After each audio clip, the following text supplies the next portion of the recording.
All right. Up next, we will have our presentation by Barbara Filion and Tom Johnson from Ccunesco. It's titled Iganadnech, the UN International Decade of Indigenous Languages. So anytime you guys are ready, you can come up and start your presentation. Okay, quick, good afternoon, everyone. We're going to get started. We're running a little behind, so we're going to try to speed up. So thank you all for coming to this session. My name is Barbara Filion, Barbara Tanishnikashin. I am the I'm with the Canadian Commission for UNESCO and the Program Officer for Culture. I also am an off-reserve member of the Innu Nation, Mashtuyash community. And I'm here with my friends, Tom and Bernie, who's a trickster who snuck into this presentation. We're happy to have him here. And we're going to talk about the UN International Decade of Indigenous Languages and the work that we're doing at the Canadian Commission. Just want to start off by thanking the Elder Phyllis Glulu, who started us off in such a great way, and the Eastern Eagles, the AFN for hosting this forum, and also for welcoming us, the Mi'kmaq Nation for welcoming us so warmly to this beautiful territory. So before we get started, maybe Tom, I'll ask you to talk a little bit about the title of the presentation, and then start kick us off. The title of the presentation is Iganadnech. Let us move it forward. And, it was an appropriate term to use since we're in the second year of the decade. So as we move forward, we have to lead and ensure that all languages across Canada are equally represented, and that the main goal is to ensure that we stop the decline of these languages. The term here, Jilasi, was actually told to me by my uncle here, Bernie. I was doing some research one time ago on a paper, and we started discussion on the term Jilasi. And, as speakers of the language, we've heard it all our lives, welcome, you'll see it written down as welcome.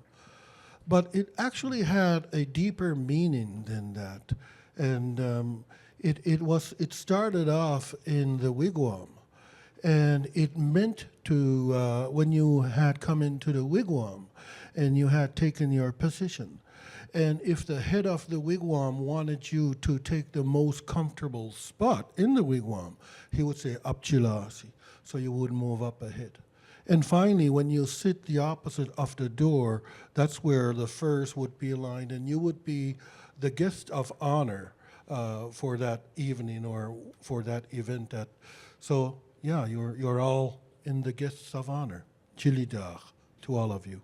Vern, maybe you want to add to that? Yeah, that's pretty well it. You summed it up nicely. The beauty of it is the word itself. One of the things that we were asked right from the get-go, oh, that's a silent letter, is it, that P? There is no reason why anyone who writes a language would have to write silent letters.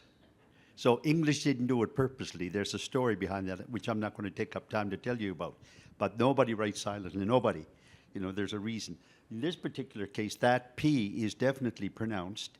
And the reason is called, the word is Bejilasi, which means to treat yourself the highest. And when you do a command form, then the E between the P and the J that you don't see there, and you don't see it for a reason, because in the command form, or the affirmative, the imperative, that's why you get that. You get a vowel deletion between the P and the J. So the pronunciation is Pchilasi. Pchilasi. That's all I have to add. Tom summed it up nicely already. Yeah. All right, so today we'll be talking a little bit about the Canadian Commission for UNESCO, what we do, what our role is regarding the decade, and we'll then get into translation a little bit. So I'm going to start by just sharing a little bit of information on UNESCO to start with, which a lot of you probably already know stands for the United Nations Educational, Scientific, and Cultural Organization. And it was started a little bit after World War II, where there was a will to create something that would promote world peace. And so the idea was that UNESCO was going to be a forum where everyone would come together to share knowledge and really to build solidarity through moral and intellectual exchanges. And so that's why we have the science part, the culture part, and the education part. And what's different about UNESCO compared to other organizations that are in the UN orbit, like the World Health Organization, for example, or UNICEF, is that we have national commissions. And so every country has a national commission. So there are over 190 national commissions at UNESCO, and our job is really to bring UNESCO values to our respective countries, but also to share the voices of our experts on the international stage. So that's how that intellectual and exchange of information sort of happens. And at the Canadian, and every country has the freedom to organize their national commissions as they wish. So they're not all the same everywhere. And they're not all the same scale, and they're not all the same scope, and they're not placed in the same areas. So for the Canadian Commission, we're part of the Canada Arts Council, which makes us a little bit arm's length of government, which is a nice position to be in, because sometimes we can be a little more critical.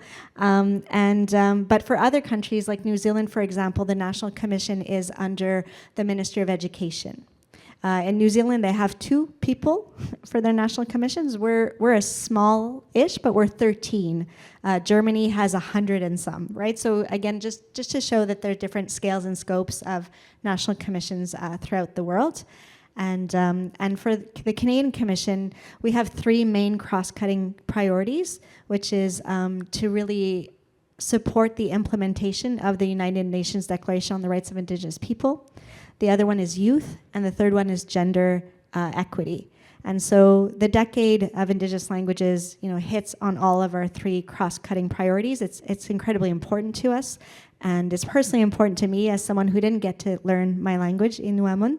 And so I'm doing my own language journey as I'm also trying to advance this work as well. But I'm lucky not to be alone, and we'll talk a little bit more about the wonderful people that we're working with. But Ccunesco, we always work in partnership with, in co-development. We don't really take any initiatives, especially Indigenous initiatives, but anything that we do is in partnerships. We're not a grant funding agency, so if ever we support financially something, it's in partnership with. And so that's a little bit about the Canadian Commission for UNESCO and UNESCO.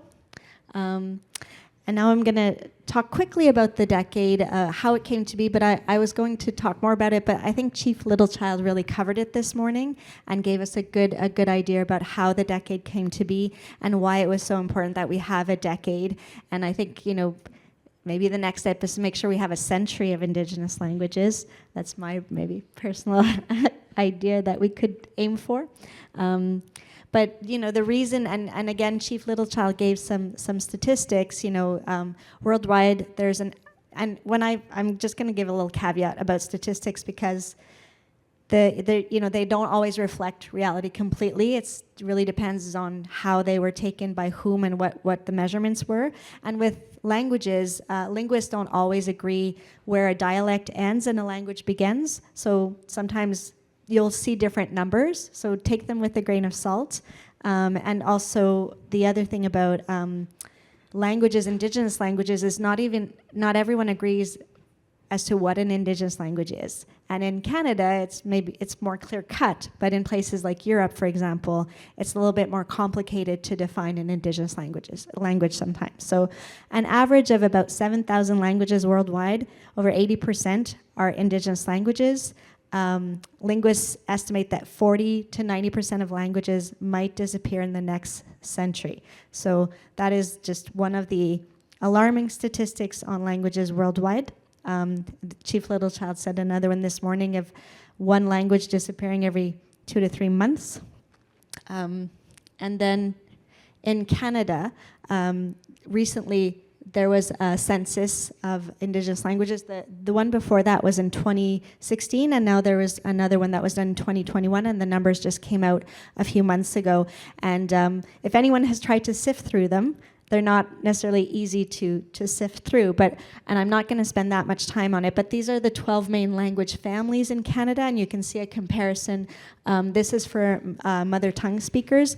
You can see that there's a decline in every language family, and the same for people who have a knowledge of the language.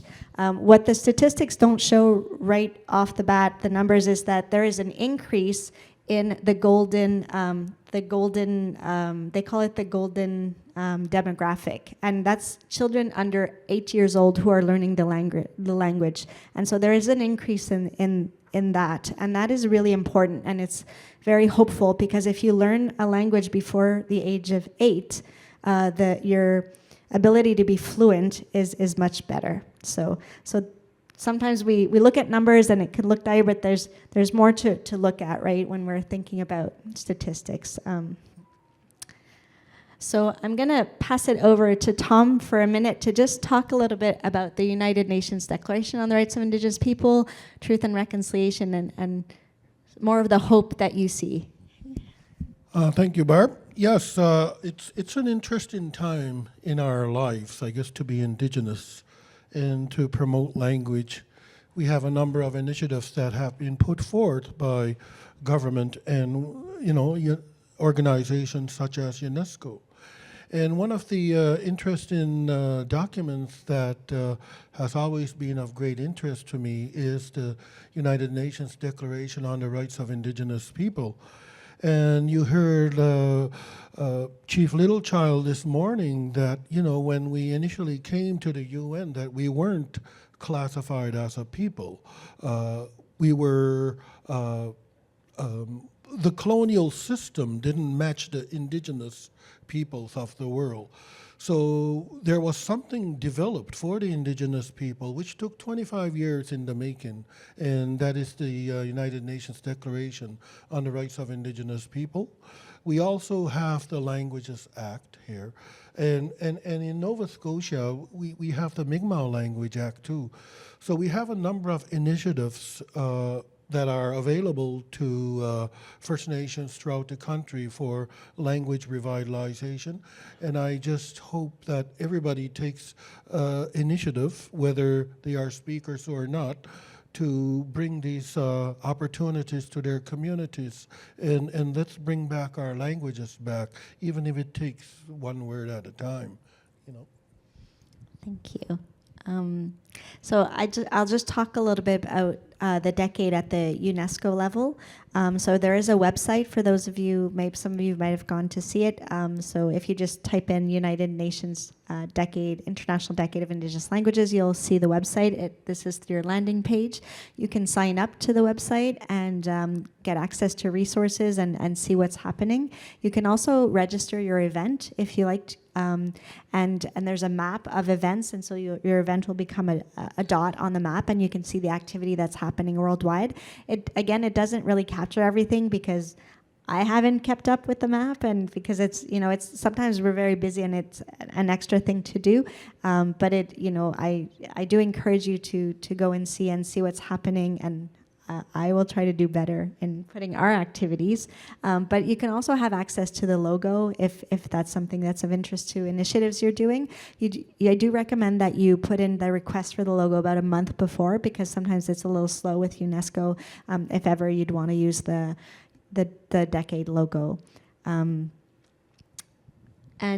one of the events that's coming up is the launch in Paris on December 13th. So UNESCO will be officially launching the decade on December 13th. It will be live streamed, so that is something you can register for. It's a full day event. There's going to be speeches, there's going to be music, there's going to be discussions. So if you're interested, you can watch it online. You can go to Paris if you're a language advocate or a language leader. Everybody is welcome. And so at Ccunesco, I'm going to spend a little bit of time telling you what we've started doing with regards to the decade. Our first step was to establish a working group to guide the efforts that we're going to do over the decade and really help us figure out what we can do. We really want to see where we can have added value. We know and recognize how much work there is happening out there, the wonderful leaders and the people before that have kept languages alive so far. And we're extremely lucky to have a wonderful working group that Tom's going to tell you a little bit more about in a minute. But we have language leaders from across the country. We have a geographic diversity. We also have a linguistic diversity. Obviously, we couldn't have a working group of over 80 people to represent all the languages, but we still try to also capture diversity of languages that are at different statuses. So we have Dr. Williams, who's with us today. She's part of our group, and so is Bernie, and so is Tom. We also have 2 of the members of the Global Task Force. So the UN Decade has a global task force. There's about 30 members of the Global Task Force. There's 3 Canadian Indigenous representatives. There's Richard Kistabish, who's also our president at the Canadian Commission for UNESCO. He's also president of the organization called Minashin, which is a culture and language organization of Anishinaabe. And there's also Aluki Kotiark. She's an Inuk woman, very strong advocate for Inuktitut. And then there's also Mr. Glenn McCallum, who is the leader of the Saskatchewan Métis Nation. So those are the 3 Canadian representatives on the task force. And then there's also observers, and Dr. Williams is one of the observers. So during the first year, what we've been doing is raising visibility and awareness for the decade and for the importance of Indigenous languages. We really put forth the message of Indigenous languages being a human right. We also really try to emphasize that everyone has a role to play, whether you're Indigenous or not, in supporting Indigenous languages, and doing so is an act of truth and reconciliation. So, and I'll go, and our ultimate goal is to do things that will help stop the decline of languages. So here is our working group. And Tom, did you want to give a little bit of more information on our working group? As you can see here, we have a number of people from all across Canada. And I'm very fortunate to have these very talented people. I have Dr. Bernie Francis, who sits on the East Coast, and I have Dr. Lorna Williams, who sits on the West Coast, and we have a whole bunch of in-betweens that are very high-level language keepers in terms of bringing the language back. And one of the things that we, as a working group, we look at all languages across Canada, all Indigenous languages. And our goal is to, as Barb said, is to stop that decline. And ultimately, at the end of the 10-year period, it would be better if we had more speakers, and it just to turn that decline and make it go back up in terms of speakers. And but that's the main role of our working group, is to develop something to contribute to the decade, and hopefully it'll be in a better position in the end than it is when we started. And we realize we don't have time to reinvent the wheel, and there are many wheels that are already rolling, and so our mission is to find where we can have added value. And we've started, as I said, doing a lot of raising awareness for the decade. We started with a launch with Canadian Geographic. We had the Honourable Mary Simon come. We had Chief Littlechild there as well. We had Lorna, who was also present for this launch. We had music. We had wonderful musical, including representation from Emma Stevens from Eskasoni. And so it was just and we had a intergenerational language roundtable as well. So that was on April 22nd on Earth Day. We also did a collaboration with the Canadian School of Public Service, where we did a webinar where there were about 3,000 people who attended. It was the first time that they did a webinar that was translated in Ojibwe, and that also had some musical performances. So we had Twin Flames, who sing in 2 different Indigenous languages, who talked about the importance of doing that in their work. We were at Festival Transamérique, which is a theater festival in Montreal. We were at Quay Fest in Quebec City, where we we spoke at the opening, but also did a panel there. We were at the Arctic Arts Summit, where we did an international and intergenerational panel on art, land, and languages. And then we were recently in Paris, where we did a presentation with New Zealand, because we are collaborating closely with New Zealand about how we can collaborate to better advance the goals of the decade. And we partner, as I said, we partner a lot, and one of our partners is a school in Ccunesco, Alison Bernard Memorial High School. So Ccunesco also has a network of schools, and Alison Bernard Memorial High School is one of those schools. And we're collaborating with the music teacher, and the students are developing a song for the decade, but they're inviting other schools from across the world to participate and record their own couplet of the song, and together we're going to make one big song. But they prepared a video to showcase what they're doing with the language at the school. So I'll just play that so you can get a sense. Whitney DeLuisi, Noel Johnson, principal of Alison Bernard Memorial High School. My name is Noel Johnson, and I just want to say thank you for allowing us the opportunity to participate in this conference. We have a video for you, and I hope you enjoy it. It just highlights some of the things that we do at ABMHS to integrate language, art, and culture into the programs that we do here at our school.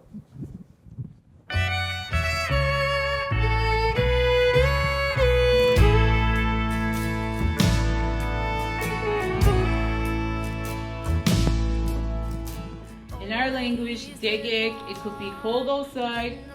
Degek nilo, right? My food is cold. Degek, your drink is cold, right? We got him lagluswahan, write it down, guys. Chigladun la, gay, midum wiga sigma pesa. See how it is? Because it's related to each other. But it's chigladun la, guess bisag, it's raining. You know, pesa means snowing.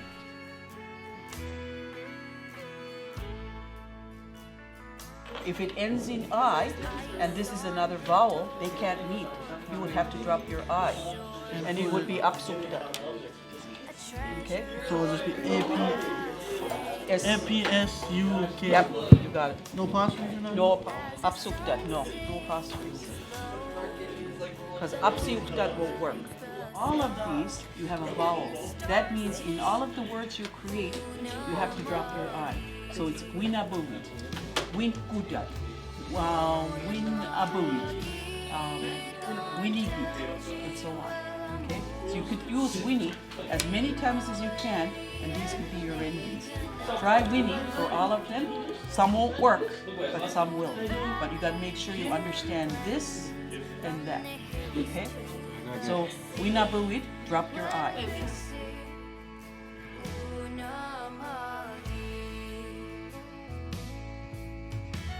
Kulumugig Jujish. Enche Victor Bastard Enche. Panadena. Wait, what are you doing? Wait, Ned. Ready. Ready. Single down. Yes, is you. Terriquela doing. Scotch, yeah. Tell them to Scotch. Stop on a move.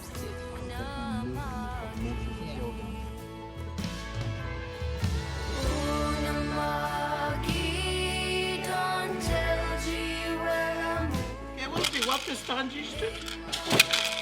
Wat dik is nou wel deel niet. Maar zo is wat die. Kijk, nee, stel ik dat. Oh, nee, stel hem in.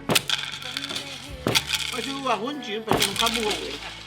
Nog steeds schiemen die wat ze doen.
So they really incorporate language in everything that they do, and not just have a language class, right? And I think that's pretty great. And music is also a big part of how they incorporate language.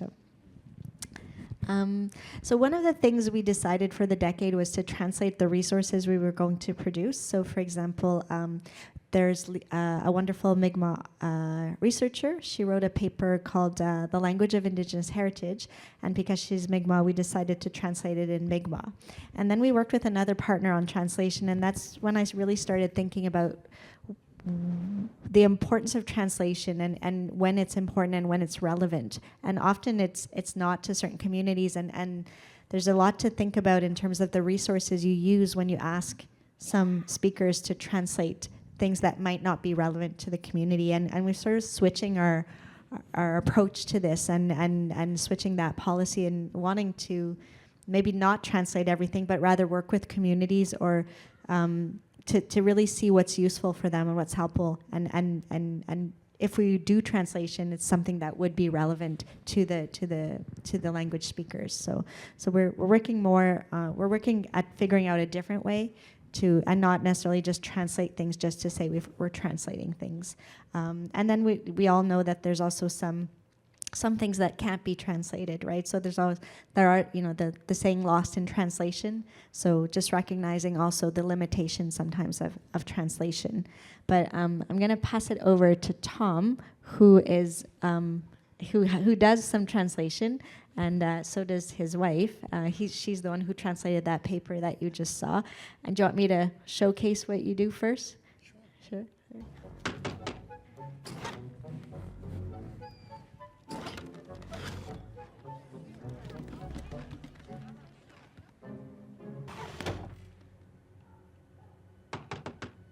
Alia. Masih Luisi. Apa sih, Pak? When das?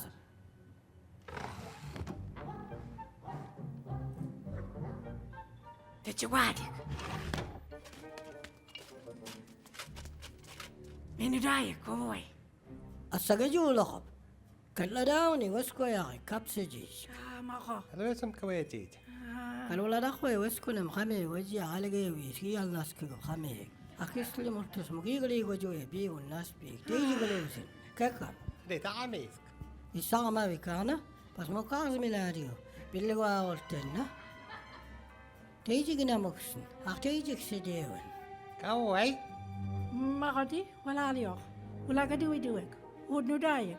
Wala wikasi. Oh, medu aptum nadi.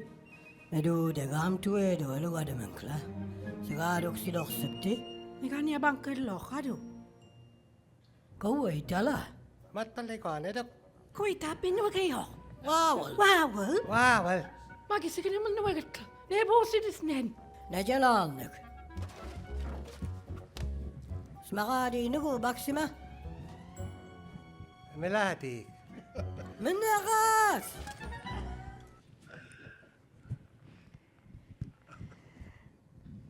That was the chicken run. We dubbed that a few years back, and my brother brought me a project, and he said, we should try doing this. I got some new software that'll eliminate certain frequencies, and so we tried, and we tried a few lines, and it was funny. I got a big kick seeing these characters talking in the first language, and so we continued on with a few more lines. And the next thing you know, 6 weeks later, we finished the film, and there was a lot of things that we couldn't translate literally, so we had to translate them conceptually. And we tried to add that Mi'kmaq humor, like in that last component. He says, "Where are we going?" And he doesn't want to get paid the birdseed, and the other guy's like the stupid rat, which is my brother. I did the other rat, but I tried to change my voice. I don't know if you noticed it, but when we did the film, a lot of people took a liking to it. Especially the elders, and some elders said we nabukuyo. We would say "Mnaonkwese," and that's sort of like a command to come on. You know, initially we would say Menachai. So when some of the elders heard like Menachon, it was like a swear to them. So they said, my dad looked at it and said, "Winabogoyo, huh?" And we weren't really swearing. It was just more of commands. So people started showing this movie in their homes, and children, they're like sponges. They just took it in, and they were saying little words here and there, and the parents were impressed. So I'm a big fan of oral tradition, and I wish we could create more dialogue, something of this caliber, to share amongst the whole nation, so that we need to hear it just as much as we need to speak the language, and I think that's one of the key components. And here's another. We did some work with the Vikings, and initially it was Bernie's. He was the one that actually was supposed to do it, but Bernie's very busy. We're lucky to have him here. Well, he's the only linguist, Mi'kmaq linguist in Eastern Canada. So we grabbed him up as soon as we can, and he reached out to us and he said, there's an interesting opportunity here. So my wife started dialogue with the Cape Breton University, and we talked to Susie Denny at the time. And, there was some talk of this translation of work that what they're trying to portray. We didn't know anything about the Viking series, but what they're trying to portray is when the Vikings came over to Newfoundland in about year 1000, that they met with the Beothuk tribe, and they said the closest relation, language family, language they could probably use to replace the Beothuk was Mi'kmaq. So we started translating scripts. They would send us scripts, and we started translating them. We would also record ourselves phonetically, and we would send those files back to them. And eventually they said, would you guys be interested in coming on set to help us out? And we said, sure, I didn't know. I thought we were going to head to Montreal or somewhere, but they shoot the show in Ireland. And it was an interesting time. So when we went to Ireland, it was for a couple of weeks, but I didn't realize that we were going to be in the forest that day. I tried to act fancy when I'm going to Europe. I was going to go stick a flag in the ground and claim it, but I said, I'm not right now. But anyway, I was in my dress clothes in the forest with my dress shoes all soaked, walking in this muddy water in my dress coat. And it was quite an experience. And, our people took a liking to it when it came about. And they said, oh, my God, they're speaking Mi'kmaq. Well, they're supposed to speak Beothuk, but it was an interesting experience. That's just another thing that we're involved with. So here's me and Bern, and Bern, I'll hand it over to you when we took over the Parliament. Prime Minister and Vice President. Well, kichka igin muyo, ai kichka logan, igin mulino gluzuahan nay, dan kichka nudal, the kichka luan. Thank you very much for the invitation and give me the opportunity to say some things that should be said and resurrected. And I guess I'll start off by saying that there was no interest, or at least not much of it, in 1970 with the Mi'kmaq language. It only came to the forefront when I got a job at that time in 1970 to work for the John Howard Society. John Howard Society is an aftercare agency for people who have done time in prison or correctional center or whatever. So I got a summer job, and during that time I spent more of my time working with non-native people who were coming out of prisons, you see. And I had to go to court a fair amount of times because I was their support person, this kind of thing, and making sure that, his rights were honored. But while there, that's when it became really interesting. Our people, and most of them were from either Membertou or Escazone, that would end up in court for stupid little stuff, drunk and disorderly mainly, that type of stuff, And every time that they would go up, the judge would read the charge, then he would ask our people, what do you plead, guilty or not guilty? It was always guilty. Nobody ever pleaded not guilty. We were always, we were always guilty.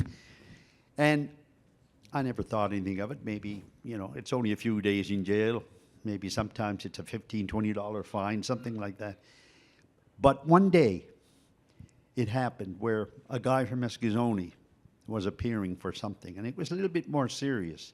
It was an assault charge that he was being accused of. So he called me over. He said, "Bernie, get over here. I want to talk to you quickly." We're all sort of marching into the courtroom. Courtrooms were usually full.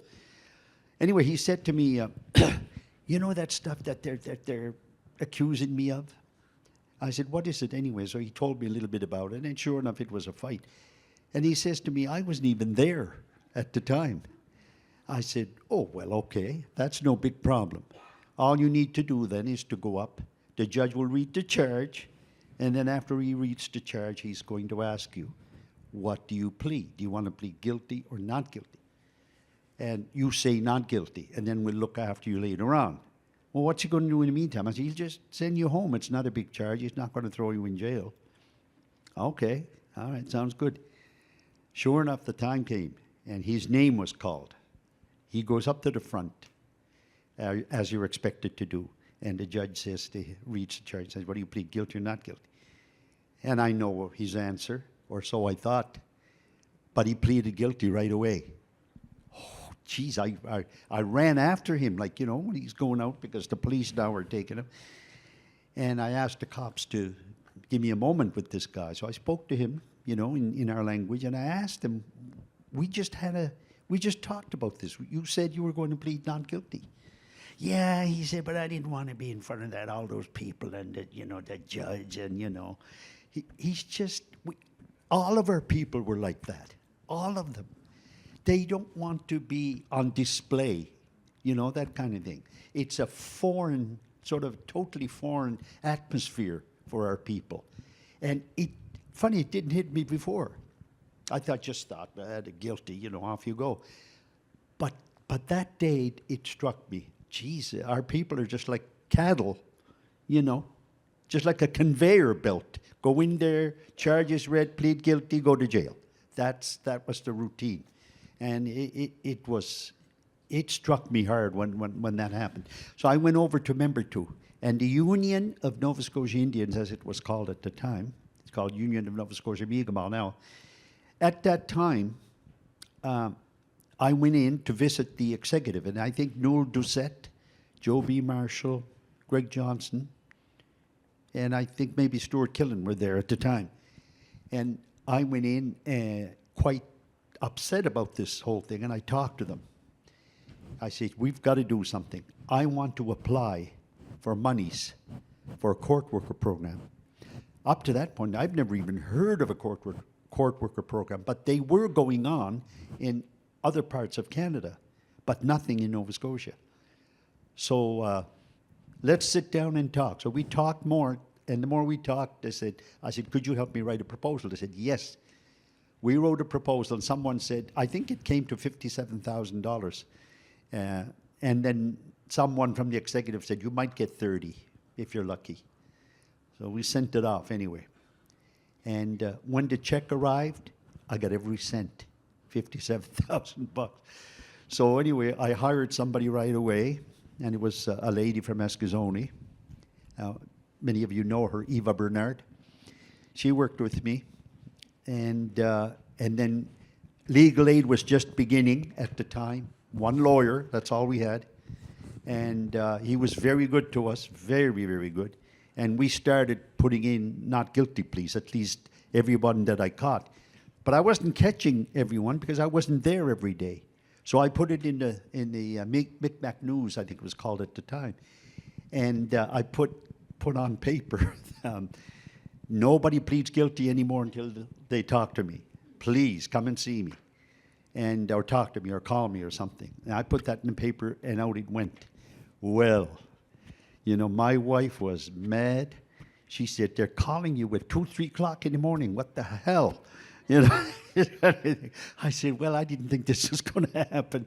But nevertheless, people were calling, and I said, yes, okay, I'm glad you pleaded not guilty, but what we have to do now is you got to see a lawyer. So I would take him to Art Molan, and Art was the only lawyer we had at the time, and he would talk to them, and we would deal with it. Now, some of them, we would go in there, and after pleading not guilty, we would change to plead to guilty. If it was something that didn't require a whole lot of work, didn't require jail time, maybe it was some fine, we would do things like that. But if he was sure, and if it's a serious crime, that he must fight this, then that's exactly what we would do. We would fight it. The problems began when the judges and the prosecutors began to hate me. And I don't say angry with me, I say hate me. Because in the weekends they would follow me around all over the place. If it wasn't for Roy Gould letting me know on those Citizens Band radios at the time, I wouldn't have known what the hell was going on. There was always a car. Seemed like there was always a car following me.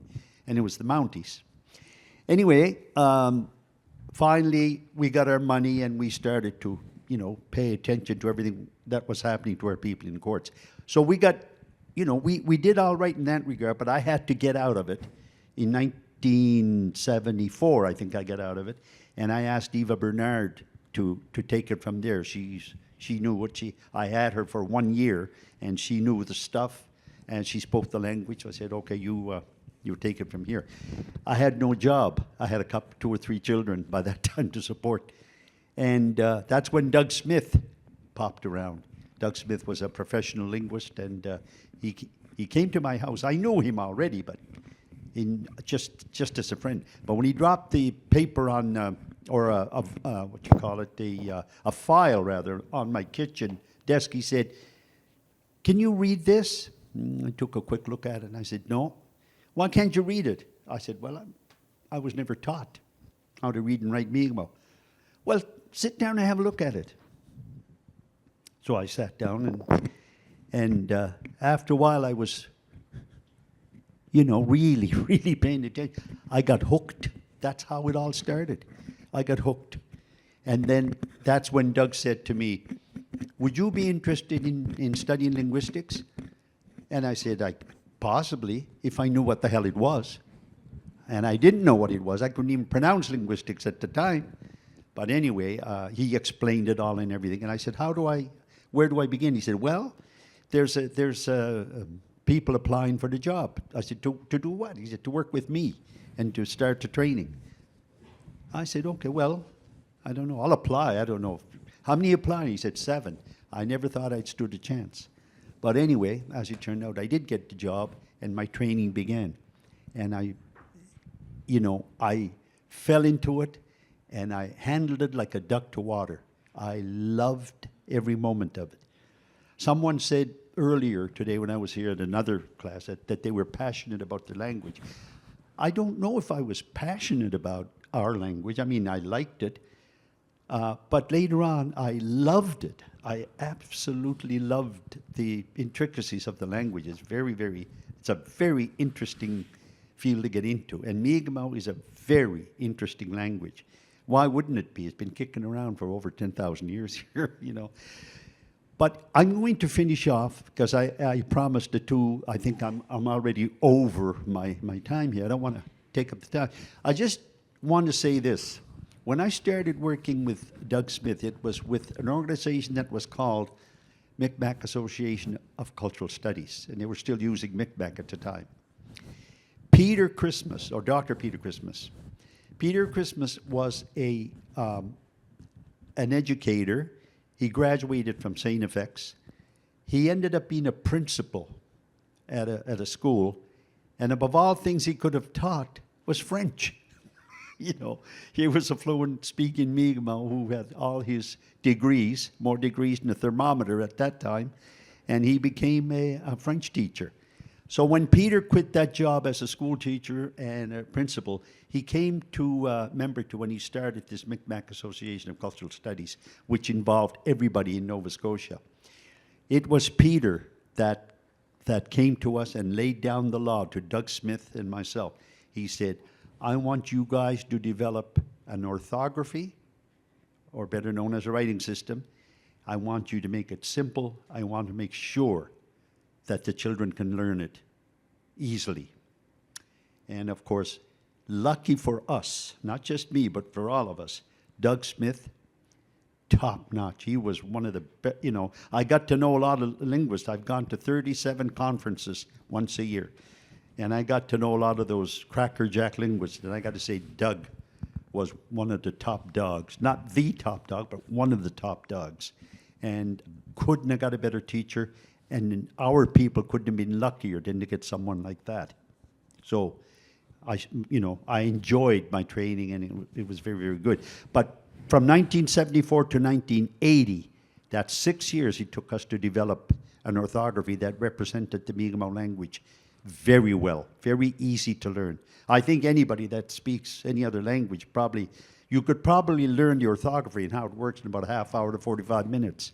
It's that easy, It's really nothing to it. You want to get good at it? Okay, then you have to practice. But certainly, you would understand how the orthography works in about a half hour. It's not that, there's nothing really, it took us 6 years to get it that way, So, because we had problems along the way, but eventually, we got it to polished up. And then from there, and this is the last part of what I'm going to say here, then from that point on, I relied on the elders. I went to, in member two, I had Pauline Bernard. Pauline is in her 90s now, I think. And then there was Frank Doucette. There was quite a few elders in member two that I relied on. But Frank Doucette and Pauline were the principal ones there. Then in Eskasoni, Wilfred Prosper, who not only knew the Roman alphabet, like our ABCs, but he knew the hieroglyphs. And Dr. Granny, such a phenomenal speaker. If I could just step aside from the, let's say, not too clean jokes that she told me along the way. They were beautiful. And anyway, in Chapel Island, it was Noel Marshall and Tina, his wife. And then all the way down to Truro, there was a guy, Charlie Marshall was his name, an older fella in Truro. He was excellent. And he was the guy that I was most afraid of when we were doing his writing system, because he was the guy who had written so much about prayers, and like he had volumes and volumes of stuff that he had written. And of course, trying to make sure that the prayers that were sung were written out somewhere. And I was afraid of him because we had to do a presentation on the Millbrook Reserve. At the time, I thought, geez, if we talk about, coming up with a new writing system, with Charlie having done all that work, he's going to scream bloody murder. He's going to come after us with his cane. Doug and I were a little bit concerned. But when we were done, he came over and he said, thank God someone is changing this damn. That was like the seventh wonder of the world, I would say. When Charlie said that, I said, wow, talk about relieving anxiety. And then after that, we went to different other reserves. New Brunswick, same thing. I went to New Brunswick, and I went to Listuguj, to check out their dialects and so on. And it was a bloody good experience. And then from 1980, I had to get it off my shoulder, and I said, from now on, I'm going to put on a 10-week course for fluent speakers in Eskasoni. I would start there, because that was the biggest reserve, and I would take the fluent speakers there who were teachers but couldn't read or write the language. And that's where it started. I felt once again relieved, and I did it for 4 years, by the way, from 1980 to 1984, until I was satisfied that it wasn't going to get lost. And then I I got hired as the first time to introduce the Mi'kmaq language at the university level and take off. So that is the basis of what Tom and the rest of them are carrying on with now. It started from Peter Christmas, the elders, and so on. So they kind of set it up. We have a good platform, and from here is where we're going to continue. Walalio. Thank you. Thank you, Bernie. We just have like one more minute, but of everything, there's so many wonderful things you said, but one of the things Ccunesco did is they placed the decade in the communication and information sector, and at Canadian Commission for UNESCO, we put it in the culture sector because one of the things you all brought home is that it's a language is a lot more than communication and information, and when you lose a language, you lose a lot more than just a way of communicating, and we had many discussions about that. Throughout last night, and so I'm just going to leave Tom with the final words. He is building an amazing language studio. Oops, I didn't mean to go that fast, and we won't have time for questions. But if you want to know expertise about building a language studio and what Tom's doing, I really encourage you to go find him. And I'll leave you with the last word. I'm not an expert. It's my first language studio, so I don't know if you want to come see me, but. As you can see here, it's even pretty messy. They haven't even taken out the garbage yet. We still have a few more things to order. But the studio is basically going to be recording oral tradition through video and audio and making it available to the nation because, we're losing speakers. And if we don't capture that ancient language, there's just nowhere else we can get it. And I hope that by doing initiatives like taking part in the decade, that we will bring our indigenous languages up throughout the country. Right, no questions, but you can come find us for questions. Ccunesco Walalen? Walaliak. Walaliak, that's true, the plural.